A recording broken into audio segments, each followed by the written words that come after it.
नमस्कार, welcome to my YouTube channel.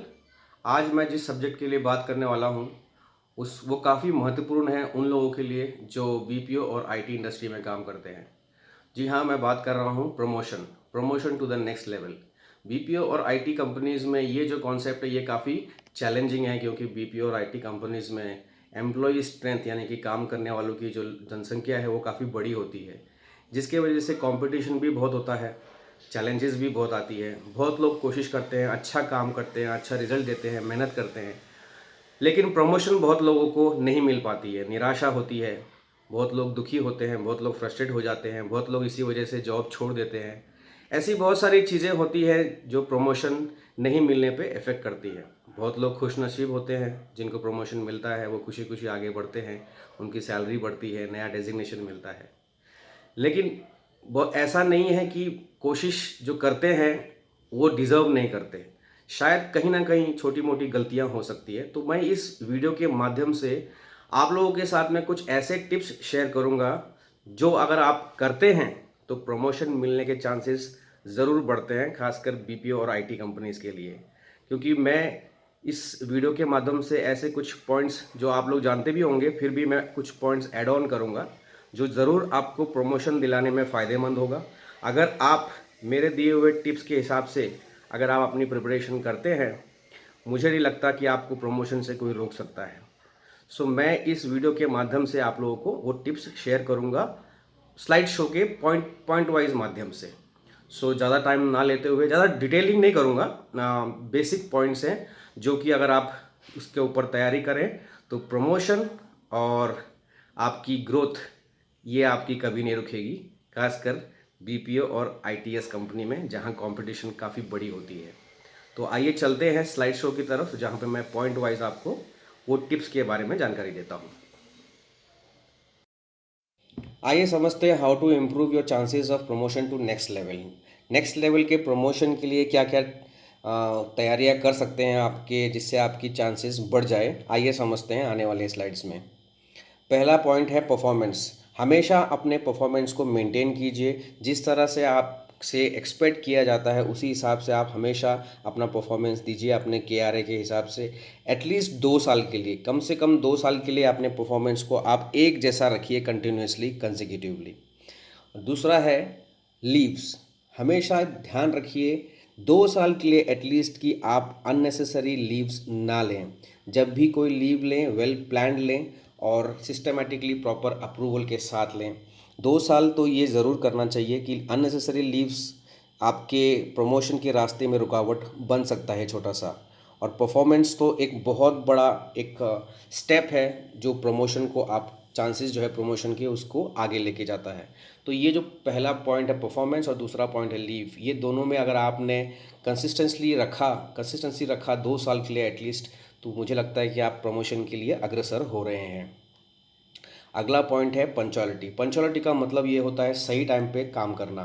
देखिए, हर company में, बीपीओ में, केपीओज में, आईटी कंपनीज में, हर कंपनी में ऑफिस पहुंचने का और काम शुरू करने का एक डिफाइंड टाइम होता है। आप हमेशा कोशिश कीजिए एटलीस्ट 2 साल के लिए कि आप वक्त से पहले ऑफिस पहुंच जाएं। और जो भी एम्प्लॉय डेस्क में बैठ के काम करते हैं सॉफ्टवेयर के ऊपर, जिसका लॉगिन टाइम फिक्स है, तो हमेशा कोशिश कीजिए कि वो 5 मिनट पहले ही अपने सिस्टम पे लॉगिन करें। ये एक बहुत बड़ा फैक्टर होता है आपकी परफॉर्मेंस को मेजर करने का, और प्रमोशन के लिए ये भी एक अच्छा मतलब स्टेप है आपके प्रमोशन के चांसेस को इम्प्रूव करने का। अगला पॉइंट है बिहेवियर। हर कंपनी की एक कोड ऑफ कंडक्ट होता है डिसिप्लिनरी मैटर्स में। हमेशा आप उसको फॉलो कीजिए, उसके अगेंस्ट में बिल्कुल मत जाइए, और कंपनी की जो भी पॉलिसी है उसको हमेशा आप उसको फॉलो कीजिए। हमेशा आप अपने कलीग्स के साथ और अपने लीडरशिप के साथ एक अच्छे संबंध हमेशा बनाए रखें, कभी भी किसी के साथ आर्ग्यूमेंट ना करें।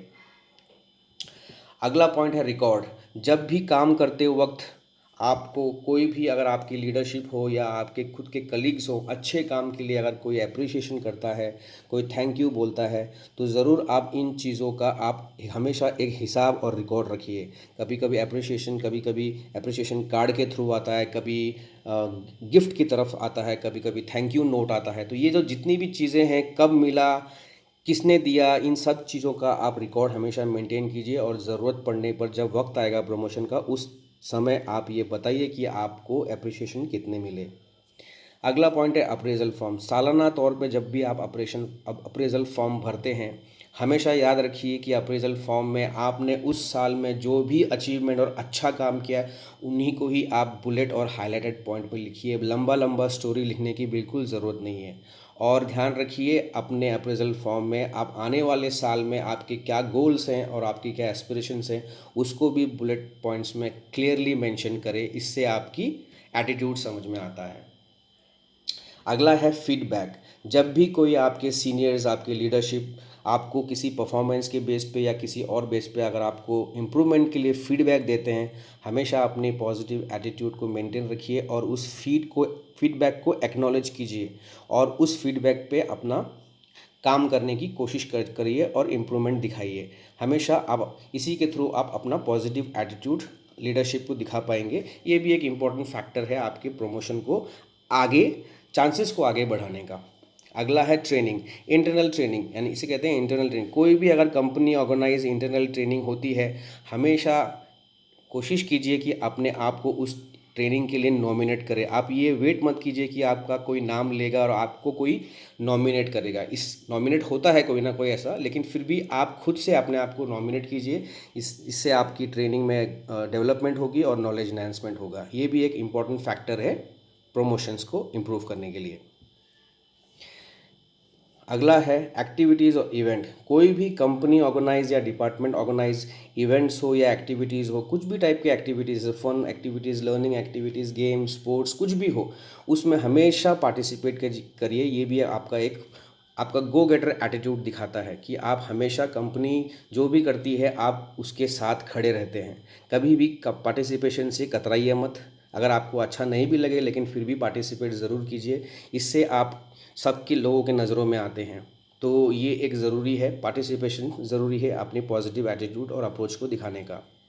अगला पॉइंट है टीम बॉन्डिंग। अगर आप किसी टीम के अंदर काम करते हैं तो हमेशा अपने टीम बॉन्ड्स में रहिए, टीम की बॉन्डिंग रहिए। कभी भी टीम के साथ में आर्ग्यूमेंट मत कीजिए, टीम के अगेंस्ट में मत जाइए या टीम के साथ में गलत व्यवहार मत कीजिए। हमेशा कोशिश कीजिए कि टीम को किस तरह से इम्प्रूव किया जाए, टीम में ऐसी नई चीज़ क्या लाए जिससे टीम का बेटरमेंट हो।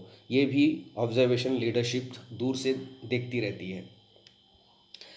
अगला है लीडरशिप स्किल्स। हमेशा कोशिश कीजिए किसी भी चैलेंजिंग टास्क को करने के लिए अपने आप को अग्रसर कीजिए, आगे बढ़ाइए, क्योंकि यही क्वालिटी किसी लीडर का होता है। जब प्रमोशन का यही एक इम्पॉर्टेंट एस्पेक्ट भी होता है कि लीडरशिप स्किल्स है कि नहीं।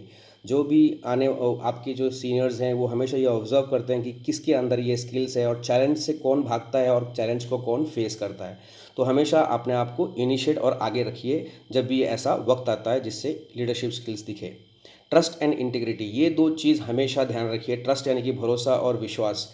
कंपनी को हमेशा दिखाइए कि कंपनी आपके ऊपर और आपकी लीडरशिप आपके ऊपर विश्वास कर सकती है और भरोसा कर सकती है और कुछ भी कभी भी काम पड़ने पर आपके ऊपर डिपेंडेंसी बना सकती है। क्योंकि जब ये दो चीज़ बनता है तो क्वाइट नेचुरली आप कंपनी के लिए एक एसेट बनते हैं, यानी कि कंपनी की आप खास जगह हासिल करते हैं। तो ये एक बहुत बड़ा फैक्टर करता है आपके प्रमोशन को आगे लेके जाने के लिए। अगला पॉइंट है इनोवेशन। ये बहुत ही महत्वपूर्ण है जिससे आपको प्रमोशन से कोई मतलब रोक नहीं सकता। इन शॉर्ट, हमेशा कोशिश कीजिए एटलीस्ट साल में एक बार ऐसा कोई आइडिया या ऐसा कोई नया स्किल आप इनोवेट करें जिससे आपके टीम में, आपके डिपार्टमेंट में जो रोज़मर्रा की जो काम होती है उसमें समय बचे या एफर्ट बचे और काम जो है, काम की स्पीड ज़्यादा बढ़े। ये जो चीज़ अगर आपने कर दी तो इससे क्या होता है, कंपनी को बेनिफिट होता है। तो ये एक बहुत बड़ा स्टेप है, चांस है आपके प्रमोशन को आगे लेके जाने के लिए। अगला है वैल्यू एडिशन। ये तो सबसे बड़ा फैक्टर है। अगर आप कैसे भी करके अगर एक वैल्यू एड आइडिया निकाल सकते हैं जो कंपनी की, जो टोटल कंपनी की और आपके डिपार्टमेंट की जो खर्चा है, अगर आपने उस खर्चे को बचाने वाला कोई आइडिया दिया और आपके प्रॉफिट को बढ़ाने वाला कोई आइडिया दिया, तो हमेशा कंपनी इस चीज़ को अप्रिशिएट करती है और आपके प्रमोशन को रोकने का चांसेस बहुत बहुत बहुत कम होता है। धन्यवाद मेरे इस वीडियो को देखने के लिए। मुझे आशा है कि मेरे टिप्स को समझने के बाद आप अपने जीवन में इसको अप्लाई करेंगे और प्रमोशन के रास्ते को साफ करेंगे। मेरे चैनल को सब्सक्राइब करना ना भूलिए और बेल आइकन को ज़रूर दबाइए। नए नए वीडियोस मैं लाता रहूँगा ऐसे ही इम्पोर्टेंट सब्जेक्ट्स के ऊपर। अगर आपने बेल आइकन दबाया और नोटिफिकेशन बटन को अलाउ किया तो मेरे और सब अपकमिंग वीडियोस की नोटिफिकेशन आपको मिलती रहेगी। धन्यवाद।